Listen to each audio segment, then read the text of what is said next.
वरुण देव, गुरुवर के निर्देश अनुसार भगवान परशुराम द्वारा दिया गया यह विष्णु धनुष मैं आपको सौंपता हूं। धर्म रक्षा के लिए जब कभी इसकी आवश्यकता पड़ी तो इसे पुनः पाने का निवेदन करूंगा।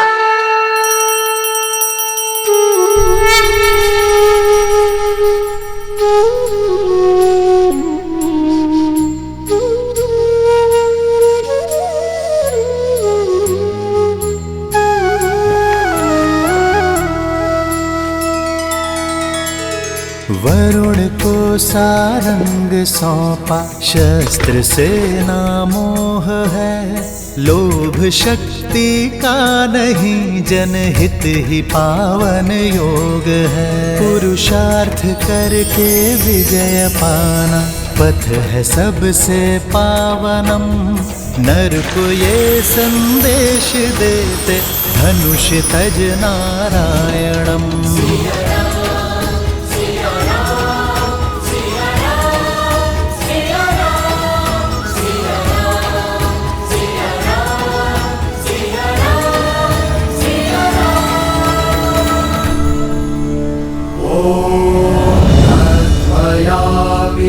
ब्राह्मण वन्दमाना तदस्ते यजमान हविरभिः अहदमना वरुणेह प्रेड्युरुषगम समान आयुः प्रमुषेह। ॐ वरुणाय नमः।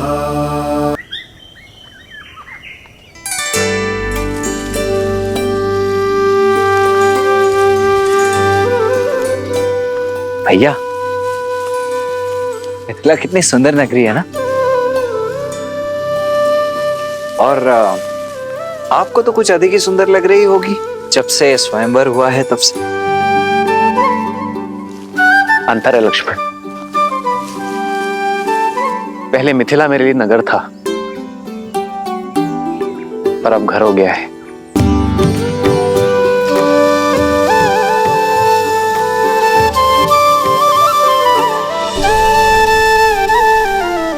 मैं मां गौरी को धन्यवाद कहकर आता हूं लक्ष्मण।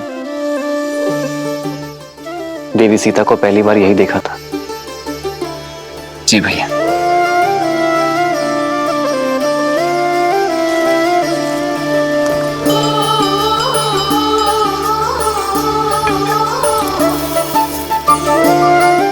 माँ, आपने जो मुझे दिया वो मेरे लिए सर्वश्रेष्ठ था।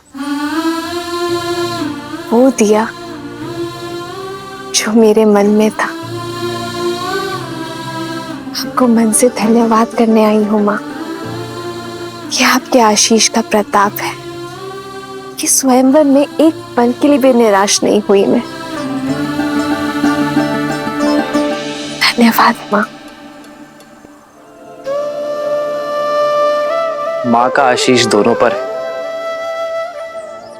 तो धन्यवाद देने एक ही क्यों आए।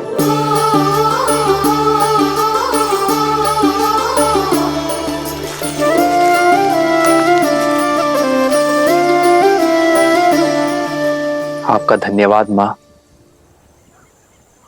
आपके और महादेव के प्रताप से मुझे सीता जैसी जीवन संगिनी मिली। सिया राम, सिया राम, सिया राम, सिया राम, सिया राम, सिया राम, सिया राम, सिया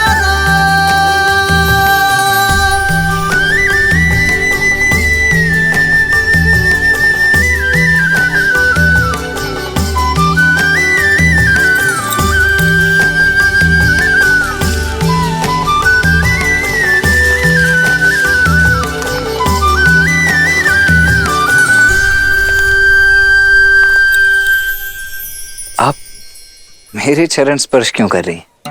देखिए, मैं वो नहीं हूं जो आप समझ रही। वो तो मेरे ज्येष्ठ भैया राम हैं जिन्होंने धनुष उठाया था। मैं तो उनका अनुज लक्ष्मण हूँ। किसने कहा मैं आपके चरण स्पर्श कर रही हूँ? एक स्त्री केवल 3 लोगों के चरण स्पर्श करती है, अपने पिता के, अपने गुरु के और अपने पति के। और आप इनमें से कोई नहीं है, तो मैं आपके चरण क्यों स्पर्श करूंगी? वो तो मैं ये पुष्प उठा रही थी जो मेरी सीता दीदी को बहुत प्रिय है, और मुझे भी। क्षमा कीजिए, वो देवी, ऐसे भूमि में पड़े हुए पुष्प किसी को भेंट नहीं करने चाहिए। परंतु आप निराश मत होइए, मैं एक क्षण।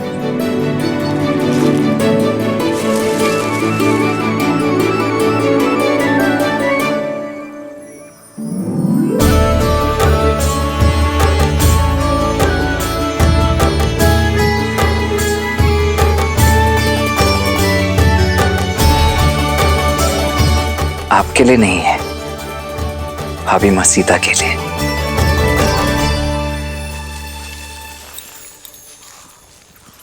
एक बात पूछ।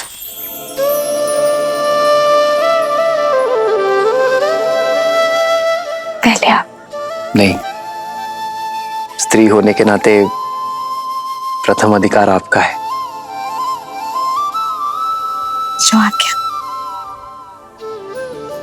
तो बताइए, प्रत्यंचा चढ़ाने आप सबसे अंत में क्यों आगे बढ़े? क्योंकि गुरुवर का आदेश था। पर जब कोई प्रत्यंचा नहीं चढ़ा पा रहा था, तो मैंने आपके नेत्रों में चिंता नहीं देखी। क्योंकि माँ गौरी का आशीर्वाद था कि मुझे मेरे मन के ही स्वामी मिलेंगे। वरमाला के समय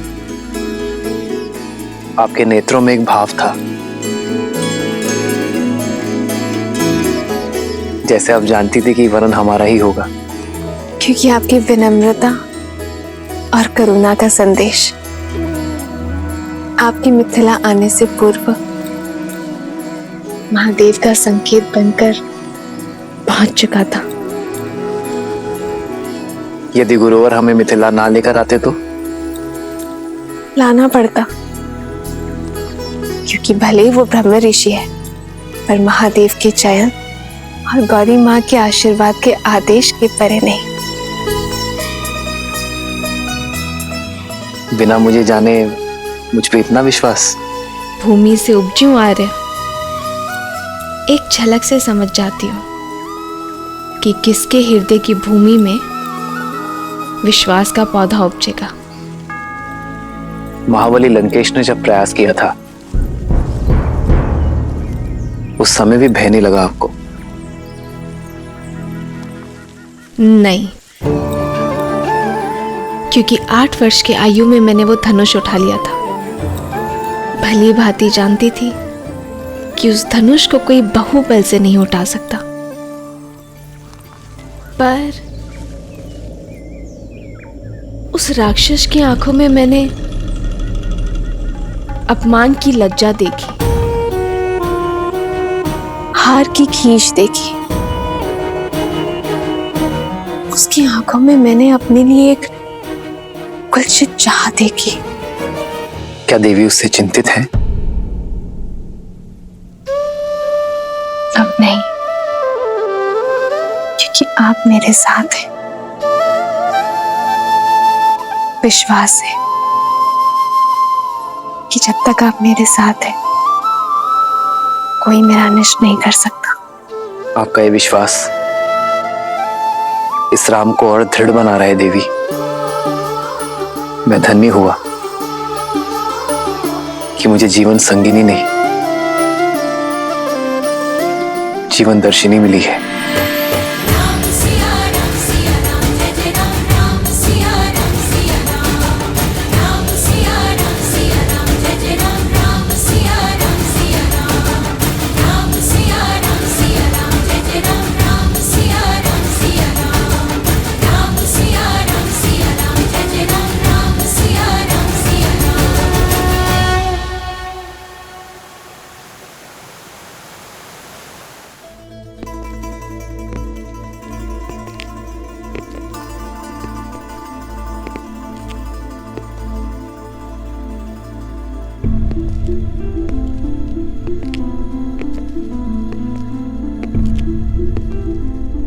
अंततः मेरी कामना पूरी हुई भैया। भगवान विष्णु की कृपा से आप सद्मार्ग की ओर बढ़ रहे हैं। अपने पापों के प्रायश्चित के लिए आपने जो सन्यास का निर्णय लिया है वो अति उत्तम है भैया। दुख तो केवल इस बात का है कि बहुत देर कर दी मैंने। कदाचित तुम्हारी बात पहले मान ली होती तो आज मेरे महादेव मुझसे रुष्ट ना होते। लंका को अब तुम जैसे सदाचारी राजा की आवश्यकता है। न्याय प्रियता से राज करना। भैया, यदि राज ही करना होता तो ब्रह्मदेव से संपूर्ण सृष्टि का राज्य मांग लेता, किंतु मुझे विष्णु भक्ति रहने दीजिए। और ये राज्य संभालने के लिए तो आपका महाप्रतापी पुत्र मेघनाथ है ना।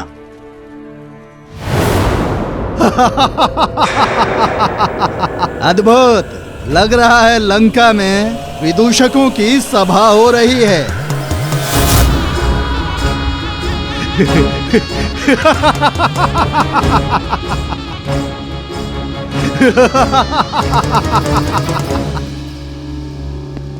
मुझे तो लगा था कि सिंहासन त्यागने की बात बोलकर इस भोली भाली शूर्पणखा को मूर्ख बनाया है, पर सत्य मेरे सामने है। कभी कल्पना भी नहीं की थी कि रावण को कभी सन्यासी वेश में देखूंगा। केवल वस्त्रों से नहीं, आत्मा से भी मैं संन्यास स्वीकार कर चुका हूं विद्युत जीवा। इसलिए विभीषण को राजा बनाकर राज्य के साथ साथ तुम्हारी बुद्धि ने भी संन्यास ले लिया है रावण। ये विष्णु भक्त केवल विष्णु के गुणों का गायन कर सकते हैं, राज्य संचालन नहीं। केवल मैं इस स्वर्ण सिंहासन योग्य हूं। सत्य है, बुद्धि कुंड हो गई मेरी। सबसे योग्य पात्र मेरे समक्ष है और मैं उसे पहचान नहीं पाया। चलो, दुर्घटना से देर भली। विद्युत जीवा, लंका का सिंहासन तुम्हारी प्रतीक्षा कर रहा है।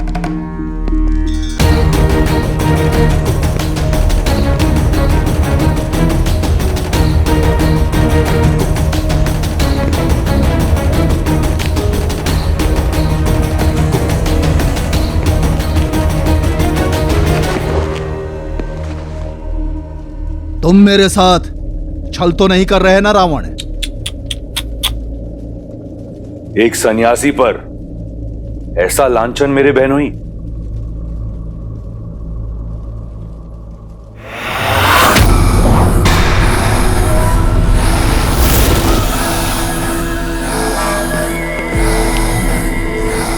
सन्यास की आड़ में मैंने तुम्हारा छल देख लिया है, पाखंडी रावण। अब तुम मेरा बल देखो। काल के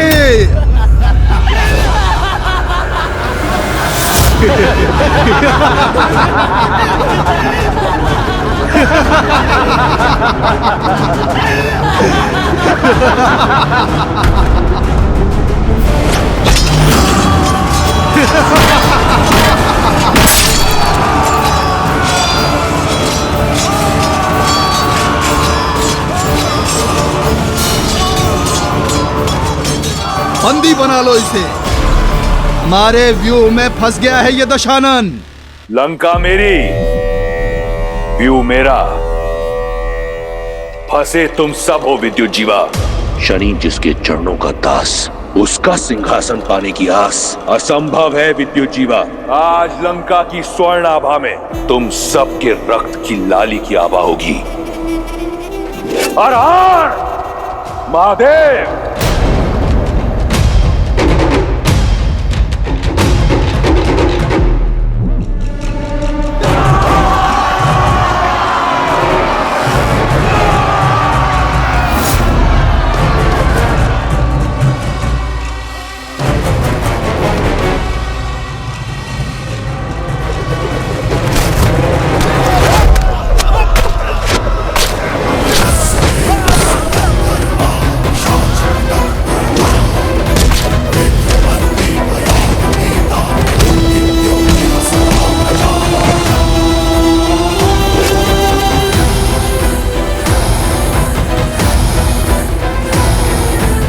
सुर्पणखा, सुर्पणखा मुझे बचा लो, मुझे बचा लो सुर्पणखा, बचा लो मुझे अपने भाई से। मैं तुम्हारा पति हूँ, तुम्हारे पुत्र का पिता हूँ। दया करो सुर्पणखा, दया करो। दशानन मुझे क्षमा करो। रावण के शब्दकोश में द से दमन और दंड है, दया नहीं।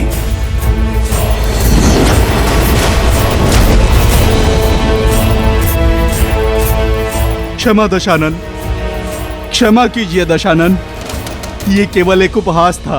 मेरी शक्ति का उपहास करने वाले को चंद्रहास उत्तर देती है। देवस्य गन्धर्वाः पिशाचपटक्पुरगाः विक्रमन्ति भयात् भीतामरूपित्यो इव सदा प्रजा। राकेश, नहीं भैया।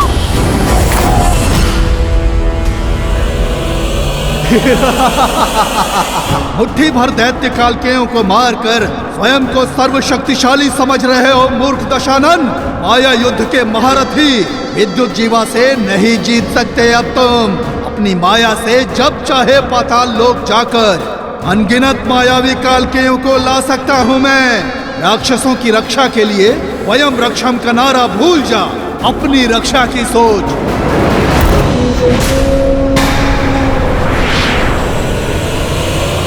भैया, दशानन, दशानन।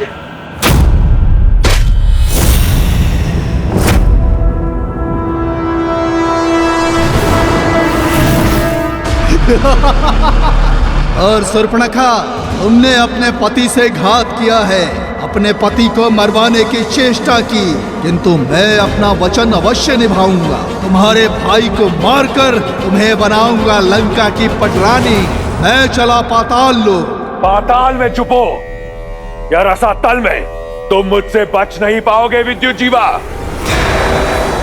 10 लोगों के इस स्वामी का 11वां लक्ष्य होगा पाताल लोक। वहां जहां कहीं भी होगे तुम्हें ढूंढ कर निकालूंगा और फिर धीरे धीरे तुम्हारे प्राण हर लूंगा।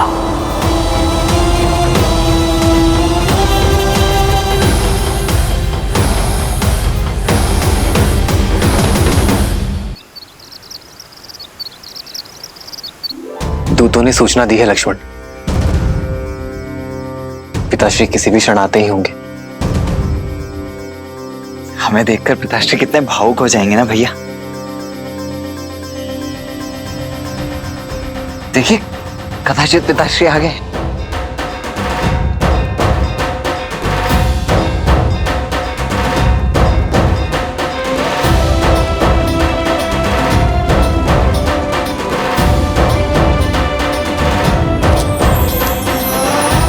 भरत,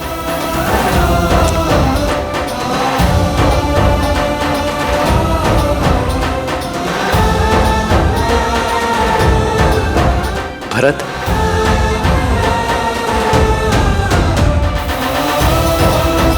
लक्ष्मण,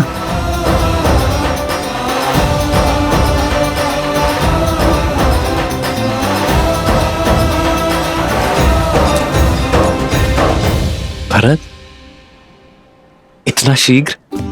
सूचना मिलते ही प्रतीक्षा ना कर सका भैया मैं। रात्रि विश्राम किए बिना ही आपसे भेंट करने चला आया। आप नहीं जानते भैया कि मेरा मन कितना गर्वित हुआ है ताड़का और मां अहिल्या की मोक्ष गाथाएं सुनकर। और अब अपने राम भैया के विवाह को देखकर हर्षित होऊंगा मैं।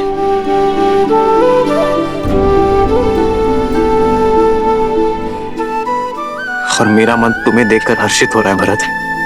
भैया,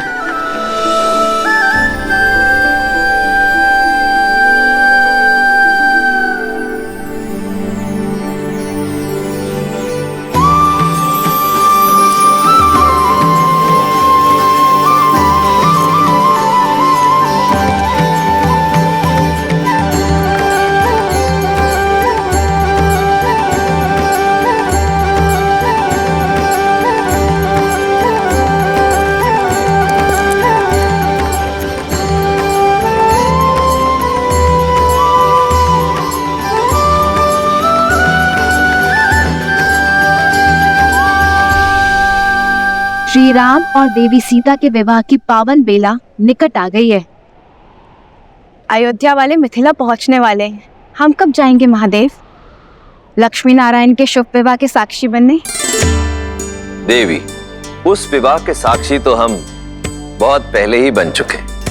आपने स्वयं नारायण की बहन बनकर विवाह की सभी रीतियां निभाई थी और मैंने देवी लक्ष्मी के भाई के रूप में विवाह के सभी संस्कार किए थे।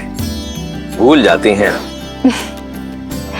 कुछ नहीं भूली हूं मैं, पर वो वैकुंठ था, विवाह देवों का था। यहाँ पृथ्वी लोक में नर रूप में हो रहे इस दिव्य विवाह की छटा ही कुछ और होगी। मैं कुछ नहीं जानती, मुझे मिथिला जाना है बस। और मुझे भी।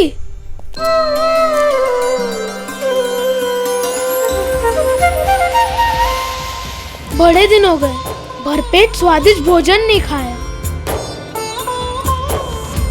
कैसी बात करते हो गणेश?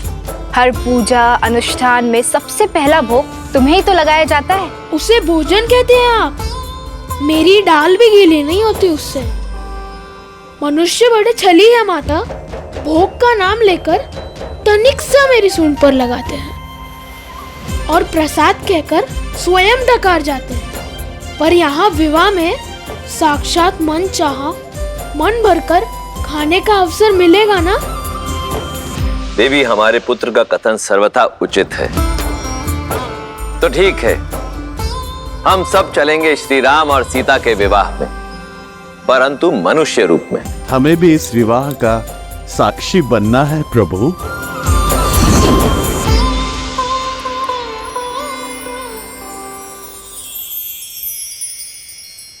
आप सभी नारायण का परिवार हैं, तो इस विवाह में आपको कैसे भूला जा सकता है? हम सभी जाएंगे राम और सीता के शुभ विवाह के साक्षी बनने। जय श्री राम। जय श्री राम। जय श्री राम।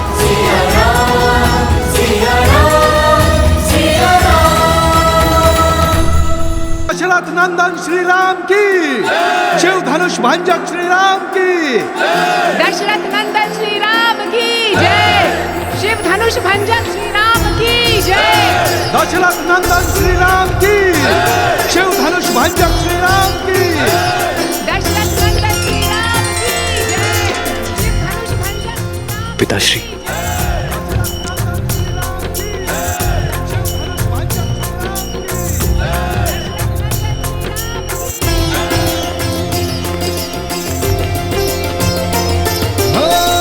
मंगल भवन अमंगल द्रवहु सुदशरथ। अयोध्या से जब विदा ली थी तो पुत्र तुम दशरथ नंदन थे, और आज तुमसे यहां भेंट हो रही है तो मैं राम का पिता हूं। इतने कम दिनों में मेरा पुत्र इतना बड़ा हो गया।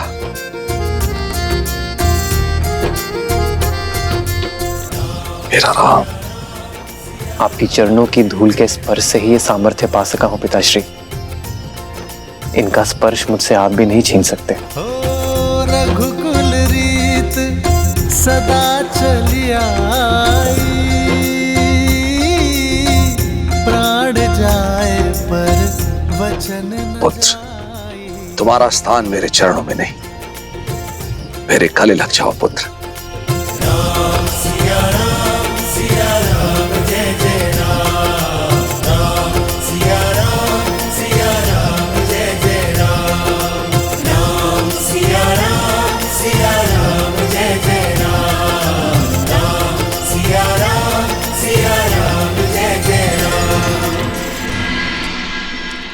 प्रणाम पिताश्री। पुत्र लक्ष्मण, आयुष्मान बाबा।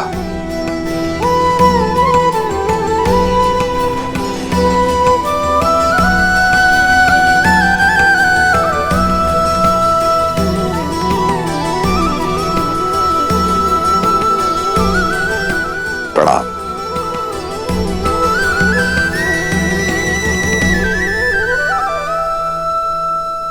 भूलोक पर कोई माया या दिव्य प्रदर्शन नहीं, अन्यथा हमारा भांडा फूट जाएगा। और मेरा भोग छूट जाएगा। अब वेश परिवर्तन करें।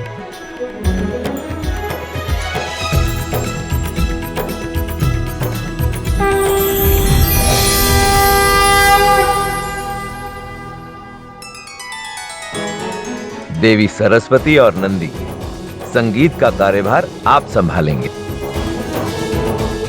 मैं वायुदेव, मैं विवाह का पंडाल बनाऊंगा। मैं अग्निदेव और मैं स्वादिष्ट भोजन का प्रबंध करूंगा। और मैं आपका सहायक बन जाता हूँ। भोजन जाएगा तो रसोई घर से बन के ही ना। उचित है, मैं इस समूह का मुखिया बनूं। त्रिलोकदर्शी साधु। और मैं आपकी सेविका।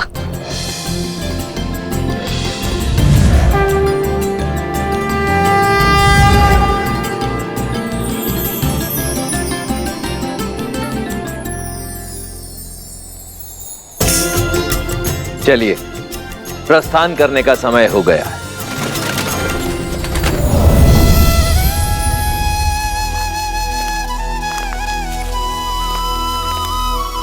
प्रभु, हम तो आपके ही पधारने की प्रतीक्षा में थे। हर कल्प और हर राम अवतार की भांति क्या इस बार भी मुझे आपका मार्गदर्शन करने का सौभाग्य प्राप्त होगा? काकभूषुंडी, आपको यह प्रश्न पूछने की कोई आवश्यकता ही नहीं, क्योंकि जो स्वयं मेरे प्रभु श्री राम की कई जीवन लीलाओं का साक्षी बना, उनसे अच्छा मेरा मार्गदर्शन भला और कौन कर सकता है? प्रभु, मार्ग तो मां सीता और प्रभु राम दिखा रहे इस संसार को। प्रेम का मार्ग, त्याग का मार्ग और समर्पण का मार्ग। अयोध्यापति महाराज दशरथ, यह है मेरी पुत्री सीता। प्रणाम पिताश्री। सदा सौभाग्यवती भवा। और क्या आशीर्वाद दूं तुम्हें पुत्री। रूपशील हो, गुणवती हो, और सात्विकता तो तुम्हारे मुख पर है ही। अपने तेज से अपनी अयोध्या को सदैव चमकाती रहना पुत्री।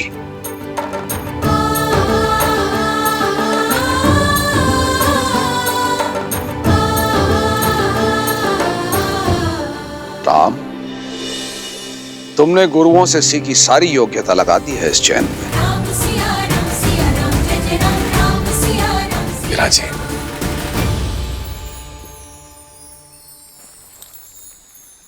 अयोध्यापति, अब मैं अपने परिवार से आपकी भेंट कराता हूं। सीता की माता से तो मिल ही चुके हैं आप। प्रणाम। ये मेरी छोटी पुत्री उर्मिला, ये मांडवी, श्रुतकीर्ति। ये दोनों मेरे अनुज कुशाध्वज की पुत्रियां हैं।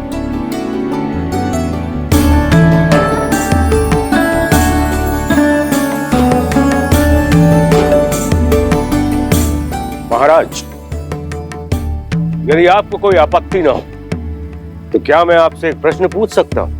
आचार्य, आप श्री राम के गुरु हैं, आपको अनुमति की आवश्यकता नहीं है। पूछिए, क्या पूछना चाहते हैं आप? महाराज, आपके कुल की पुत्रियां अनुपम तेज युक्त है, किंतु आपको कभी पुत्र प्राप्ति की इच्छा नहीं है?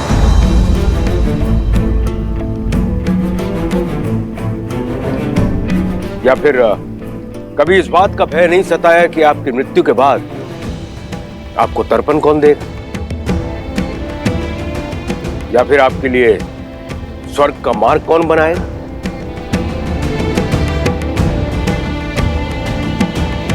क्षमा चाहता हूं ऋषिवर, किंतु मैंने वेद, उपनिषद, स्मृतियों का गहन अध्ययन किया, किंतु कहीं भी ऐसा कोई उल्लेख नहीं कि पुत्रियों का मान, उनका पद, उनके अधिकार किसी भी रूप में पुत्रों से कम या नीचे होते हैं। न मान में, न पद में, न ही अधिकार में।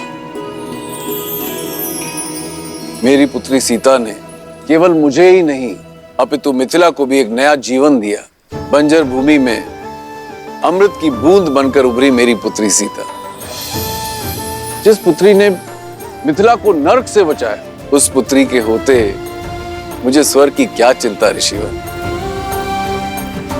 और सत्य तो यह है, सीता के जन्म के बाद मैंने मृत्यु और मृत्यु के बाद की चिंता करना बंद कर दिया है।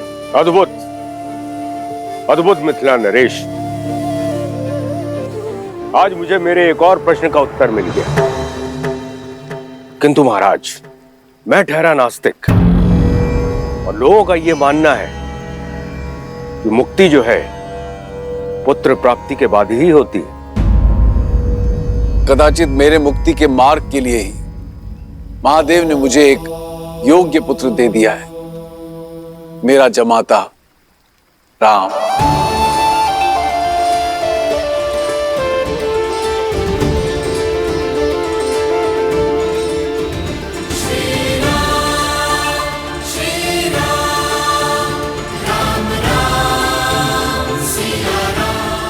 उचित कहा राजर्षि जनक, विवाह संबंध वर वधु के बीच ही नहीं, दो परिवार के बीच जुड़ता है।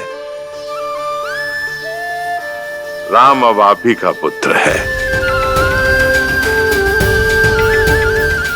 हम सबके बीच भी यही चर्चा चल रही थी मिथिलेश, कि क्यों ना आपको कुछ और पुत्र सौंप दिए जाएं। मैं आपका तात्पर्य नहीं समझा ऋषिवर। आपकी 4 पुत्रियां हैं जनक, और अयोध्या के 4 राजकुमार। इससे सुंदर संजोग और संबंध नहीं हो सकता। लक्ष्मण और उर्मिला, भरत और मांडवी, शत्रुघ्न और श्रुत कीर्ति का मेल आयु और गुण के अनुसार उत्तम होगा।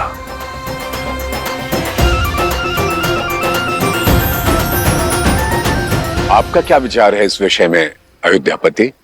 ऋषिवर, इससे बड़ा सौभाग्य तो हो ही नहीं सकता, किंतु इसमें मिथिलापति का मत जानना भी अति आवश्यक है।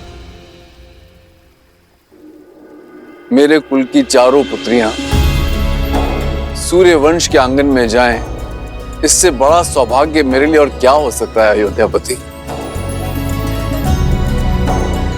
मिथिला कुमारियों की अपने बहनों से बिछड़ने की चिंता भी समाप्त हो जाएगी। किंतु मिथिला में विवाह से पूर्व पुत्रियों का मन टटोलना अति आवश्यक होता है। अवश्य जनक, जिन्हें साथ रहना है उनका विचार जानना भी आवश्यक है। आप दोनों एकांत में अपनी संतानों से बात कर लीजिए। उचित है।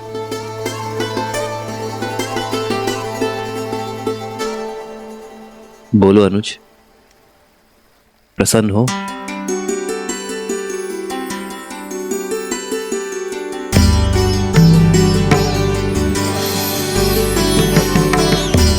कोई शंका तो नहीं है उर्मिला? पूजा आपने की दीदी, और फल मुझे भी मिल गया। और वैसे भी महादेव और माता गौरी के निर्णय पर कैसी शंका। सीता दीदी की पूजा का फल केवल उर्मिला दीदी को क्यों मिलेगा? हमें भी तो मिलना चाहिए ना, क्यों मानवी दीदी?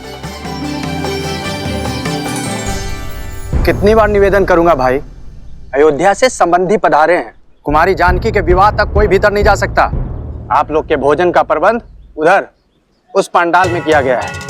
भद्र, मैं भी तो कब से यही निवेदन कर रहा हूँ कि हम इसी शुभ विवाह के प्रबंध के लिए आए हैं। मैं आपको अपने दल का जब परिचय दूंगा ना, आप स्वयं समझ जाएंगे। इन दोनों को देखते हैं, ये दोनों संसार के सर्वश्रेष्ठ रसोइये हैं, और ये नन्हा सा नटखट बालक इनका सहयोगी है। और ये जो पंडित जी हैं, ये तो इतने प्रकांड पंडित हैं कि इनके ज्ञान की तुलना आप स्वयं ब्रह्मा जी से कर सकते हैं। और ये देवी जी जो खड़ी हैं, ये अद्वितीय नृत्यांगना तो हैं ही, परंतु जब वाद्य यंत्र पर अपनी उंगलियां फेरती हैं तो ऐसा लगता है कि स्वयं देवी सरस्वती आ गई हों। और मैं हूं इस दल का मुखिया राम आसरे, और ये है मेरी सहयोगी। अब हम भीतर जाएं? आओ। रुको, ये मिथिला का राजमहल है और विवाह राजकुमारी जानकी का। महाराज ने सभी प्रबंध सज्ज किए हुए हैं, आपकी कोई आवश्यकता नहीं है। और हाँ, भोजन करना है तो आप लोग उधर जा सकते हैं। भोजन नहीं, हमें तो प्रबंध देखने जाने दीजिए। जाओ।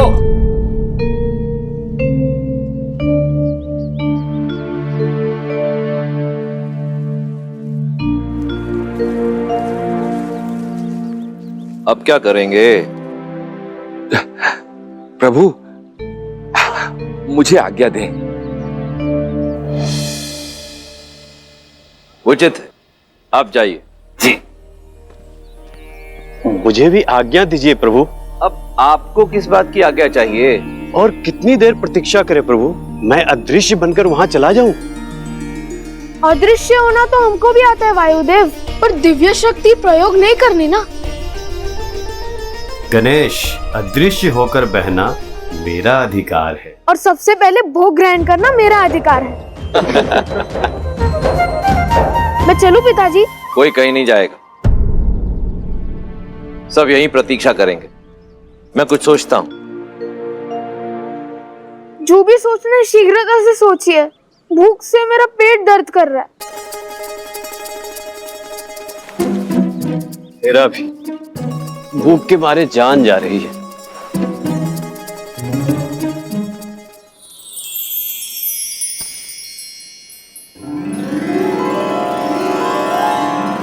भूख से मुंह कुमला गया है पुत्र, ये लो खाओ। इस पे मेरा अधिकार है। अरे तुम तो और भी ज्यादा भूखे लग रहे हो। लो ये पूरी टोकरी तुम ही रख लो। ये टोकरी का मैं क्या करूंगा माता, मुझे तो केवल ये रसीले फल चाहिए।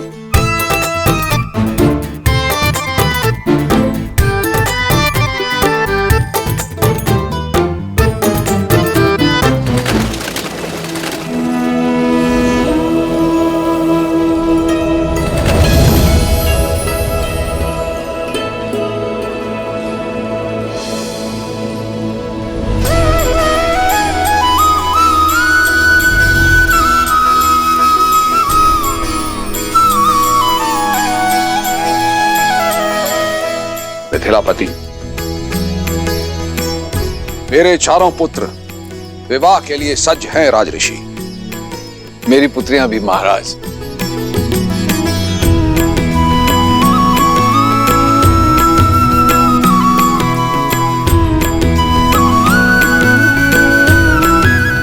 जी।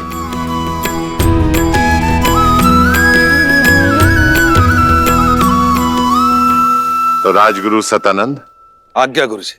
तो विवाह की तिथि निकलवाई जाए। मैं शीघ्र अति शीघ्र संसार के इस पावन मंगल विवाह की तिथि निकालता हूं। रुको सदानंद, एक बहुत ही पहुंचे हुए त्रिकालदर्शी ज्ञानी महासंत हैं रामाश्रय। उनकी बताई तिथि में कण मात्र भी त्रुटि नहीं होती है। मेरे अनुरोध पर वे अपने समस्त शिष्यों के साथ यहां पधारे हुए हैं।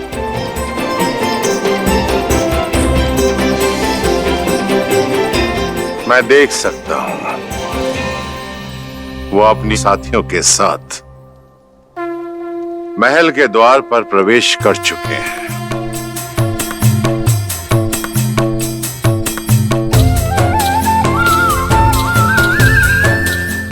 अद्भुत दृश्य है, अद्भुत।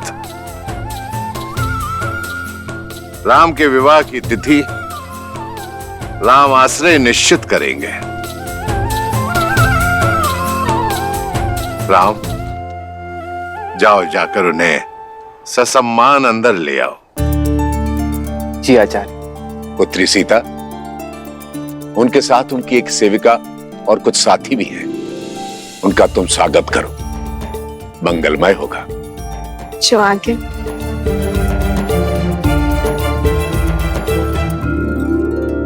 प्रभु, और कितनी प्रतीक्षा करनी पड़ेगी? अंदर जाने का अवसर कब प्राप्त होगा?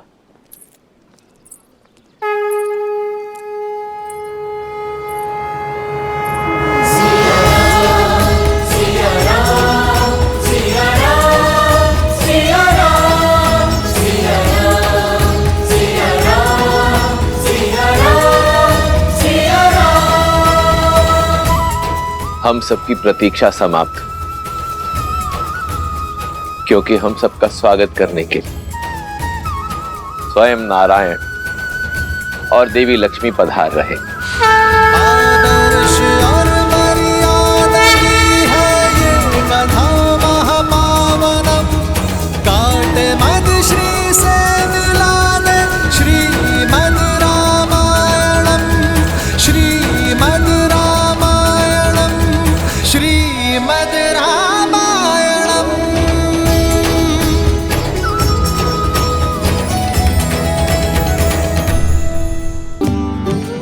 प्रणिपात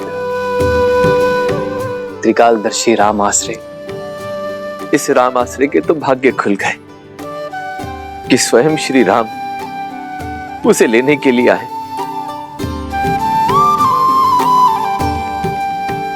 देवी गौरिका समेत आप सभी को सीता का प्रणाम।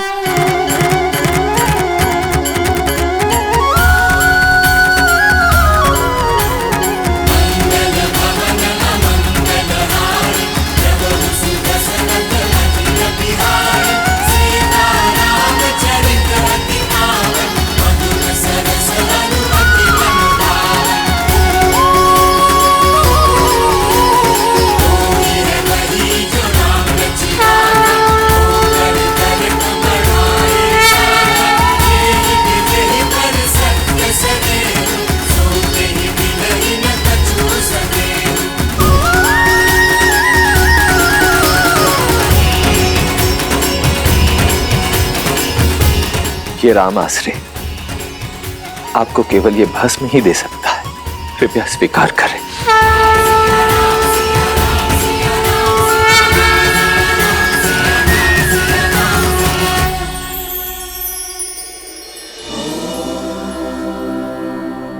जगत पूजे जगत वंदे सर्वशक्ति स्वरूपे। आइए।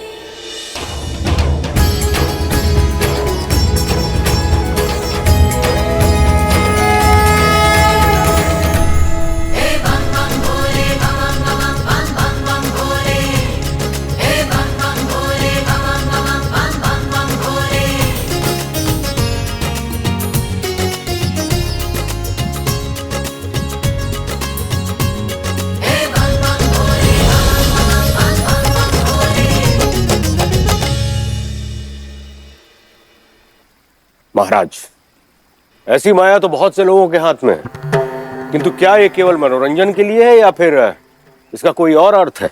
यदि मन में भावना सच्ची हो तो पाषाण में भी भगवान, और यदि भावना सच्ची ना हो तो भगवान भी पाषाण है। भद्र जाबाली,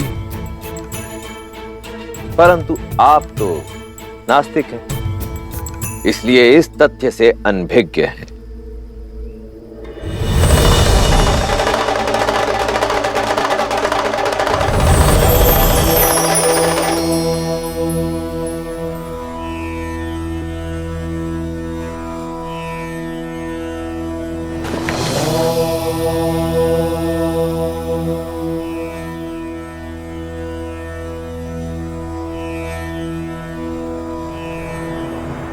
असंभव।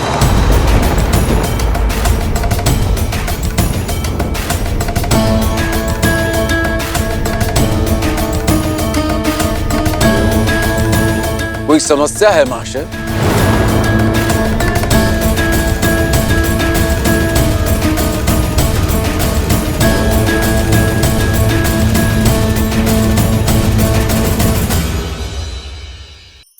धार्मिक वीडियो सबसे पहले देखने के लिए हमारे चैनल को सब्सक्राइब करें और बेल आइकन दबाएं।